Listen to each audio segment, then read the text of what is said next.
السلام علیکم ناظرین، میں ہانی اور آپ دیکھ رہے ہیں زیب FM ڈیجیٹل۔ اس پلیٹ فارم پہ ہم بات کرتے ہیں خاص طور پر ڈیجیٹل ایشوز کے بارے میں اور اپنی روایات کے بارے میں۔ آج جس موضوع پہ ہم بات کر رہے ہیں وہ ہے digital culture and privacy issues, اور اس پہ بات کرنے کے لیے ہمارے ساتھ موجود ہیں سلمیٰ کوثر۔ سلمیٰ کوثر کا تعلق PTV نیوز سے ہے۔ کیسی ہیں آپ سلمیٰ؟ میں بالکل ٹھیک الحمدللہ۔ سلمیٰ، سب سے پہلے تو آپ مجھے بتائیں کہ آپ کو کیا لگتا ہے کہ آج کل کیا کلچرل ایشوز ہیں جو ہم لوگ فیس کر رہے ہیں؟ ہانی، بہت شکریہ کہ آپ نے مجھے انوائٹ کیا اپنے اس پروگرام پہ۔ ایشوز تو بہت سارے ہیں، اور جب کلچرل ایشوز کی ہم بات کرتے ہیں تو ڈیجیٹلی ہم اتنے کنیکٹڈ ہیں کہ ہمارے جتنے بھی معاشرتی مسائل ہیں وہ کہیں نہ کہیں ہماری ڈیجیٹل ورڈ کے ساتھ کنیکٹڈ ہیں، کیونکہ ڈیجیٹل انفلوئنس کی وجہ سے ہم نے بہت سی روایات، بہت سی عادات اپنے پڑوسی ملک سے، ویسٹرن کنٹریز سے انہیرٹ کی ہیں۔ پھر اس میں مسائل وہاں پہ پیدا ہوتے ہیں جب ہم ریشنل یوز نہیں کرتے ٹیکنالوجی کا۔ ہمارے پاس بہت سے پلیٹ فارم موجود ہیں، فیس بک، انسٹاگرام، ٹک ٹاک، جس پہ ہم کنٹینیوسلی کانٹینٹ اپلوڈ کرتے ہیں، اور اس کانٹینٹ سے نہ صرف دوسرے لوگ انفلوئنس ہوتے ہیں بلکہ دوسروں کے بنا ہوئے کانٹینٹ سے ہم لوگ خود بھی انفلوئنس ہو رہے ہوتے ہیں کہیں نہ کہیں پہ۔ آپ نے دیکھا ہوگا کچھ عرصہ پہلے ٹک ٹاک پہ بین لگ گیا تھا، کیونکہ اس پہ بہت سا ایسا مواد اپلوڈ کیا جا رہا تھا جو ہماری معاشرتی اقدار کے ساتھ مطابقت نہیں رکھتا۔ پھر اس کے بعد بہت سی اپلیکیشنز گئیں، کیونکہ ایک انٹرٹینمنٹ پلیٹ فارم ہے، لوگوں نے دوبارہ سے ریکویسٹ کیا کہ اس کو دوبارہ سے بحال کیا جائے۔ اسی طرح آپ نے دیکھا ہوگا کہ انسٹاگرام پہ آپ کوئی ایسی پوسٹ لگاتے ہیں جو ایتھیکلی ٹھیک نہ ہو، یا آپ کسی پہاڑی پہ کھڑے ہوئے ہیں اور خطرہ ہے کہ آپ وہاں سے گر سکتے ہیں، اس میں فوراً سے وارننگ آ جاتی ہے۔ اسی طرح فیس بک ہے کہ اگر آپ کی کوئی ویڈیو رپورٹ کر دی جاتی ہے تو فوراً سے فیس بک آپ کو وارن کرتا ہے یا اس ویڈیو کو ہٹا دیا جاتا ہے۔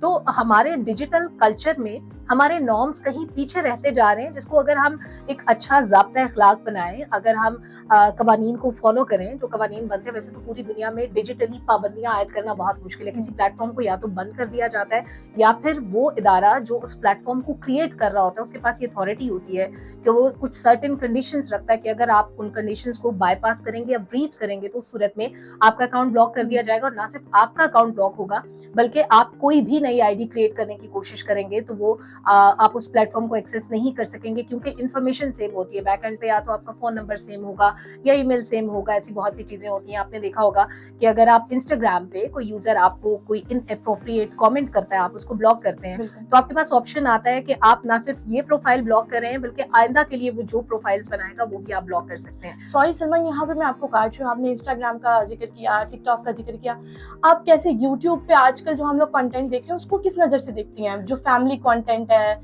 عجیب طریقے سے لوگ ایک دوسرے سے بات کر رہے ہوتے ہیں، کیا سوسائٹی میں امپیکٹ ڈال رہا ہے یہ چیزیں؟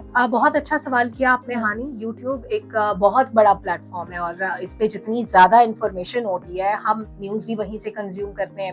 فیملی ویلاگرز پہ آپ کا جو مین کنسرن ہے، جو ہمارے معاشرے میں اس میں ایک ڈیوائڈ موجود ہے۔ کچھ لوگ سمجھتے ہیں کہ ٹھیک ہے، کسی کی فیملی ہے، اس کی ثوابدید ہے، وہ دکھائے یا نہ دکھائے، کیونکہ پاکستان اسلامی جمہوریہ پاکستان ہے، تو یہاں پہ ویسے تو جس طرح سے فیملی کلچر دکھایا جاتا ہے اور جس طرح بیڈ روم کے شارٹس دکھائے جاتے ہیں، بہت سی ایسی چیزیں ہوتی ہیں جو قابل اعتراض ہوتی ہیں، جو پسند نہیں کی جاتی اور ہونی بھی نہیں چاہیے، لیکن اس کو دکھایا جاتا ہے انفارچونیٹلی۔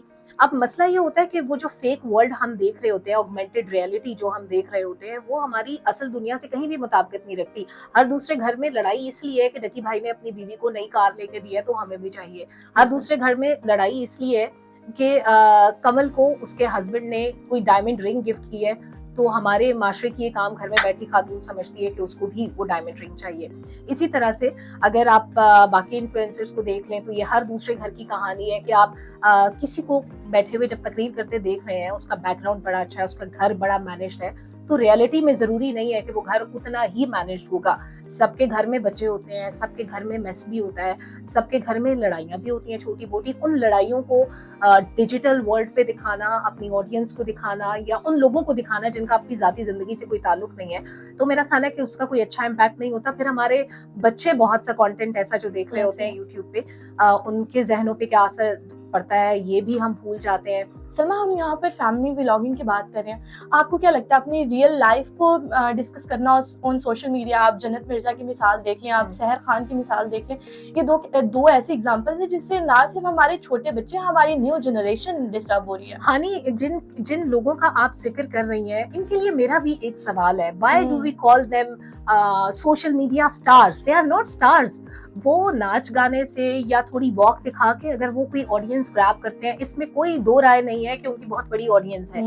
ملینز کی تعداد میں لوگ ہیں جو جنت مرزا کو بھی دیکھتے ہیں، جو اس طرح کے ٹک ٹاکرز کو دیکھتے ہیں، جو صرف واک کرتے ہیں، جو صرف ناچ گانا کرتے ہیں، ڈولی کو دیکھ لیں اور اس لیے ان کو فالو کرتے ہیں. لیکن کیا ان کا ہر ایکشن، ان کا ہر وہ لباس جو پہنا ہوتا ہے، ہر وہ کام جو وہ لوگ کرتے ہیں، کیا ہم اپنے معاشرے کی خواتین کو کرتے ہوئے دیکھ سکتے ہیں یا کرنے کی اجازت دینا چاہتے ہیں؟ یا ہمارے گھروں میں ہمارے باپ بھائی چاہتے ہیں کہ ہم وہ چیزیں فالو کریں؟ اور اگر ہم نہیں چاہتے تو دیٹ مینس کہ یہ کچھ ایسا ہے جو ٹھیک نہیں ہے، جو غلط ہے، لیکن ہم اس کے ساتھ اتنا امیون ہو چکے ہیں کہ شاید اب ہمیں دیکھنے میں اچھا لگتا ہے لیکن ہم اپنی خواتین کو وہ کرتے ہوئے نہیں دیکھنا چاہتے. اور پھر جب می ٹو جیسی کیمپینز چلتی ہیں تو کہا جاتا ہے کہ یہ خواتین جو سوشل میڈیا پہ ہے، جن کو بہت منہ پھٹ کہا جاتا ہے، اگر اپنے رائٹس کے لیے آواز اٹھائیں تو کوئی بری بات نہیں ہے. ہاں، آواز اٹھانے کے لیے کوئی دائرہ کار ہونا چاہیے. آپ کس مذہب کو فالو کرتے ہیں، کس تہذیب کو فالو کرتے ہیں، کس ملک میں رہتے ہیں، اس ملک کے قوانین کیا کہتے ہیں، اس میں اسلامی قوانین کیا ہے، فوجداری قوانین کیا کہتے ہیں، آپ کا رائٹ آف پراپرٹی کیا ہے. یہ ساری چیزیں دیکھتے ہوئے اگر کوئی تہذیب کے دائرے میں رہتے ہوئے ان تمام چیزوں کو مد نظر رکھتے ہوئے کوئی اپنے حق کے لیے آواز اٹھاتا ہے، اگر کسی خاتون کو اپنے باپ کی وراثت میں حصہ چاہیے اور وہ آواز اٹھائے تو ہم اس کو می ٹو کے ساتھ ٹیگ کر کے برا نہیں کہہ سکتے. وہ اس کا حق ہے، اس کو آواز اٹھانی چاہیے. تو ہمیں ڈفرینشیٹ کرنا بہت ضروری ہے کہ یہ جو انفلوئنسرز جن کو ہم نے سٹار بنا دیا، کیا یہ ہمارے ریئل سٹارز ہیں؟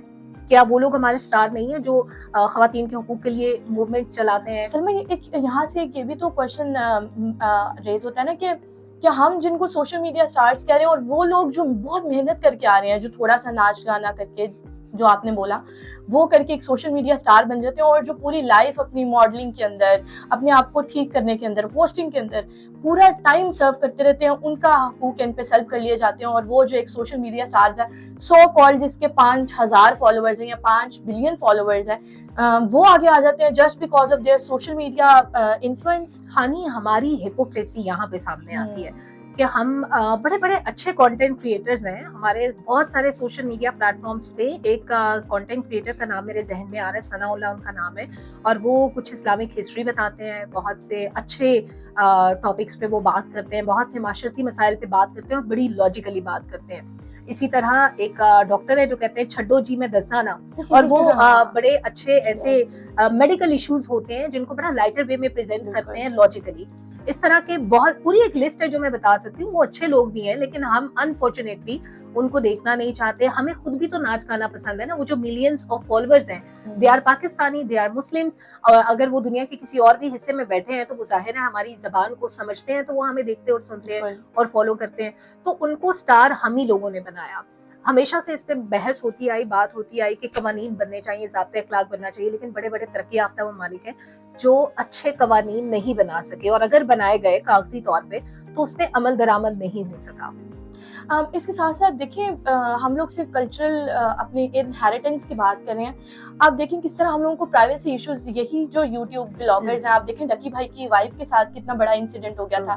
ان کی ڈیپ فیک ویڈیو بنا کے پوسٹ کر دی گئی، and which is not culturally correct in our society. بہت اچھا سوال، بہت اچھا سوال آپ نے ریز کیا کہ ہمارے جو پرائیویسی ایشوز ہیں وہ بڑھتے جا رہے ہیں کیونکہ ہم ڈیجیٹلی ایکسپوزڈ ہیں بہت زیادہ.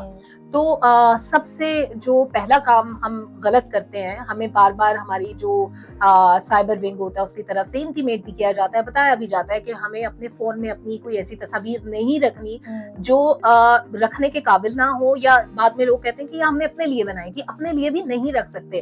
آپ کا فون ایک ایسی ڈیوائس ہے جس کا کیمرہ، جس کا مائک کسی بھی وقت کسی بھی جگہ ایکسیس کیا جا سکتا ہے، اور پھر جب آپ فون سیل کر دیتے ہیں تو وہ جو آپ کا ڈیلیٹڈ ڈیٹا ہوتا ہے وہ ریٹریو ہو سکتا ہے بڑا بآسانی. تو پہلی بات تو یہ زندگی میں شامل کر لیں کہ آپ نے کبھی بھی اپنے فون میں اپنا کچھ پرسنل ڈیٹا نہیں رکھنا.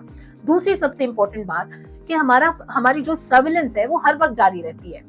ہمارے پاس جو ڈیٹا مائنرز ہوتے ہیں وہ ہم جہاں بھی ویب سائٹ پہ ڈیٹا فل کرتے ہیں، اپنا نام، ای میل، پاس ورڈ، وٹ ایور، وہ کہیں نہ کہیں پہ ہمارا ڈیٹا جا رہا ہوتا ہے. تو بہت چانسز ہوتے ہیں اس کے لیک ہونے کے. تو اس کے لیے وہ جو 2 فیکٹر اوتھینٹیکیشن ہوتی ہے، دیٹ از ویری امپورٹنٹ، جو آپ کو بہت سے پلیٹ فارم مہیا کرتے ہیں، وہ آپ نے رکھنی ہے.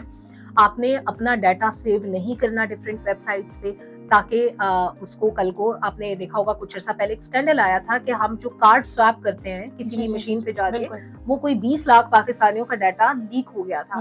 تو اس ڈیٹا کے تھرو کیا ہوتا ہے، آپ کے اکاؤنٹ سے لاکھوں ہزاروں روپے چلے جاتے ہیں اور آپ کو پتہ بھی نہیں چلتا. یہ بہت امپورٹنٹ ہوتا ہے. پھر اس کے بعد